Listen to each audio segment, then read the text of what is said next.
After almost 4 hours of meeting, the European leaders have taken the initiative. They are starting to design their own and common strategy in Ukraine. This was the objective of the informal meeting that several of them had with Emmanuel Macron this afternoon in Paris. There's Mavi Du 8. Mavi, very good evening. What exactly is coming out of this summit? How are you doing? Good night. Well, what comes out in particular, especially from all the attendees, is to corroborate the idea that Europe is at a complex, critical moment, but that there is also a possibility of peace. But Europe must not be naive, and that peace for Ukraine must be lasting, and that, for example, Russia does not keep any more territories. That is why they insist Europe must be in those negotiations, and they must be led by Ukraine for a lasting and just peace. It was an almost 4-hour meeting. Aliso sources have said that before starting this meeting, Emmanuel Macron has called the President of the United States, Donald Trump, to give him an account of it. It has been a conversation of about 20 minutes.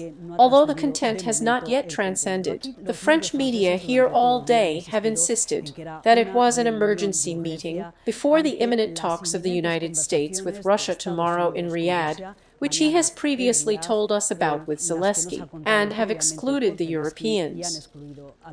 The president of the government was at that meeting of several European leaders who described the start of peace talks for Ukraine as an opportunity, but, he says, the presence of the European Union and Kiev is conditional. We're coming back to you, Mavi. Pedro Sánchez also believes that something that some of the leaders have talked about is premature, which is to send troops. Yes, that's right. We have asked him up to 3 times about that proposal of Emmanuel Macron of France, approved or supported in principle by countries such as the United Kingdom, Sweden, the Netherlands or Belgium, to demand troops on a peace mission to Ukraine once there is a ceasefire. And both Pedro Sánchez, the president of Spain, and Olaf Scholz, the chancellor of Germany, have said that it is still too early to talk about this because Ukraine is still immersed in a war at the moment. Another of the proposals that were going to be discussed this afternoon, which have been touched upon, has been that each country of the European Union,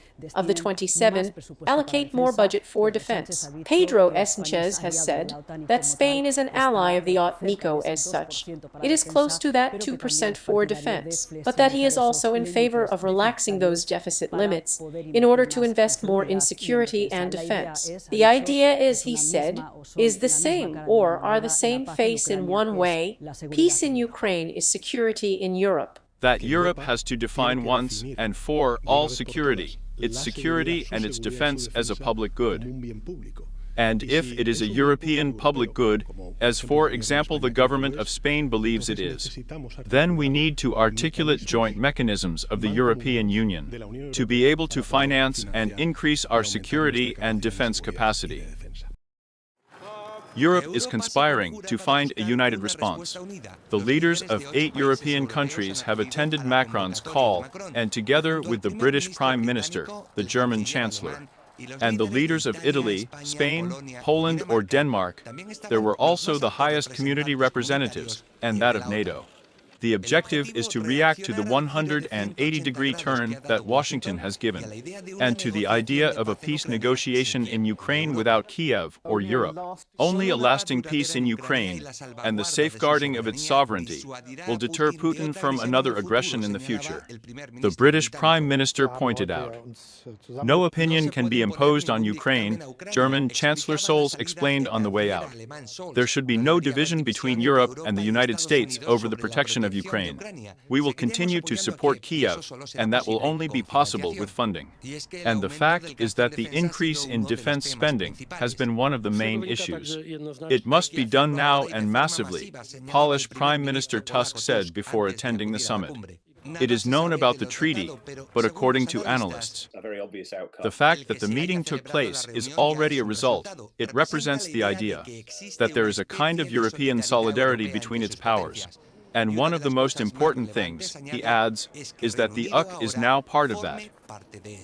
Precisely this rapprochement of the United Kingdom is significant for two things: because it is a traditional ally of the United States, and because since Brexit, it has never been so close to Brussels. Now he has even talked about strengthening and even leading Europe's collective response. And that's because Starmer understands that the invasion of Ukraine is a challenge to the stability and security of Europe.